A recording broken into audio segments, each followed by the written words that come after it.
मिस्र के पिरामिड प्राचीन मिस्र की दुनिया की सबसे प्रसिद्ध संरचनाओं में से एक हैं। इनके बारे में कुछ खास बातें। मिस्र में कई पिरामिड हैं, जिनमें से कुछ सबसे मशहूर ये रहे।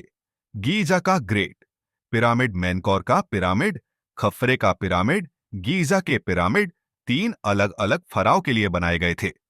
सबसे उत्तरी और सबसे पुराना पिरामिड खुफू के लिए बना था। बीच का पिरामिड खफरे के लिए बना था। सबसे दक्षिणी और आखिरी पिरामिड मेनकौर का था। गीजा का ग्रेट पिरामिड 450 फुट ऊंचा है और इसका आधार 13 एकड़ में फैला है। यह 43 सदियों तक दुनिया की सबसे ऊंची संरचना रहा। पिरामिडों के निर्माण में अलौकिक प्राणियों की मदद नहीं थी। वैज्ञानिकों का मानना है कि पिरामिडों के निर्माण के लिए नील नदी की एक दबी हुई ब्रांच का इस्तेमाल किया गया था। मिस्र के पिरामिडों को बनाने के लिए बड़े बड़े पत्थरों को नील नदी की शाखा अहरामत के जरिए ढोया गया होगा।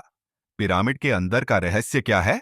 पिरामिड में प्रकाश, जलवायु तथा ऊर्जा का प्रवाह संतुलित रूप में रहता है, जिसके चलते कोई भी वस्तु विकृत नहीं होती। यह रहस्य प्राचीन काल के लोग जानते थे, इसीलिए वे अपनी कब्रों को पिरामिड नुमा बनाते थे और उसको इतना भव्य आकार देते थे कि वह हजारों वर्ष तक कायम रहे। पिरामिड के पीछे का विज्ञान क्या है? पिरामिडों को मुख्य बिंदुओं पर उन्मुख करने के लिए खगोल विज्ञान का ज्ञान आवश्यक था और संभवतः परिधि को समतल करने के लिए पानी से भरी खाइयों का उपयोग किया गया था।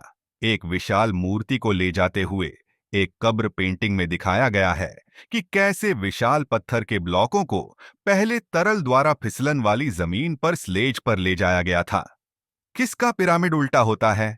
समुद्री जीव भार का पिरामिड हमेशा उल्टा होता है, क्योंकि उत्पादक बहुत छोटे होते हैं और उनका द्रव्यमान सीमित होता है। पिरामिड कितने प्रकार के होते हैं? त्रिकोणीय पिरामिड, जिसमें पिरामिड का आधार एक त्रिभुज होता है। पंचकोणीय पिरामिड, जिसमें पिरामिड का आधार पंचकोण होता है। दायां पिरामिड, जिसमें शीर्ष आधार के मध्य से ठीक ऊपर होता है। तिर्यक पिरामिड, जिसमें शीर्ष आधार के केंद्र के ठीक ऊपर नहीं होता है। अगर आपको यह वीडियो अच्छा लग रहा है तो इसे लाइक करना न भूलें।